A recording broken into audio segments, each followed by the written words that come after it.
Puan Maria daripada Kota Baru. Saya nak sharing sikit tentang kebaikan Nutrika ni. Saya sebenarnya pengidap penyakit kencing manis sejak berumur 32 tahun. Dah lama sangat dah. Selain daripada itu, saya pun ada masalah lutut, tulang belakang ni saya dah cucuk steroid. Saya dah buat cucuk steroid 2 tahun lalu, dan lutut pun saya dah cucuk steroid lah. Kosnya 31,000 lah untuk cucuk steroid ni. Jadi doktor cakap saya hanya boleh bertahan untuk 2 tahun setengah, dan saya kena buat cucuk steroid balik. Jadi kebetulan memang waktu Ina datang tu memang saya tengah sakit. Saya sedang sakit. Saya sepatutnya pergi cucuk steroid semula untuk saya boleh berjalan. Jadi Puan Ina datang rumah saya, kawan dia ajak dia, kita macam tak sengaja pula. So dia tinggal je, dia pun berani, dia tinggal kotak kat rumah. Saya tak payah lagi sposin pun. Jadi saya pun cuba makan.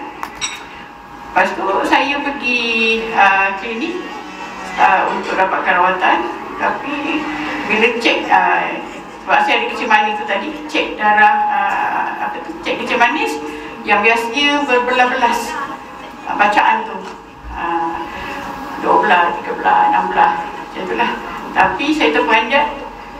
Pagi tu saya dah siap makan, dah sarapan, dah makan nasi, dah makan telur setengah masak, dah makan yang berat. Bacaan gula saya 6.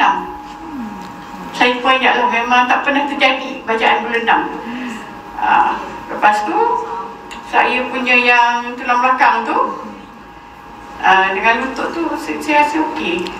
Saya rasa okey. Saya boleh berjalan macam biasa, boleh buat aktiviti lah.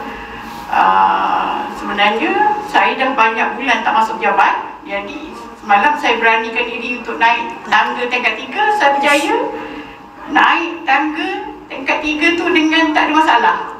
Selalunya kalau turun pula saya mengiring macam ketam kalau jalan, takut kan.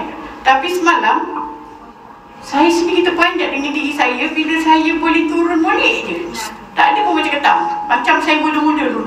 Saya rasa saya terperanjat lah, macam saya boleh turun normal. Lepas tu yang saya nampak lagi, kulit saya okey. Saya rasa makin cerah lah kulit saya kan. Lepas tu rambut saya pun tak gugur. Kalau tak mandi tu mesti dekat bilik air tu banyak rambut banyak gugur kan. Ni rambut pun tak gugur. Dari segi mata pun gitu. Mata saya pun saya dah bercadang nak pergi buat cermata, sebab saya membaca tu dah tak apa nak bagus. Tapi saya macam tak pernah tangguh-tangguh. Sekarang saya boleh membaca balik semula. Dan saya boleh masukkan jarum, benang dalam jarum untuk jahit. Untuk mata saya bagus lah.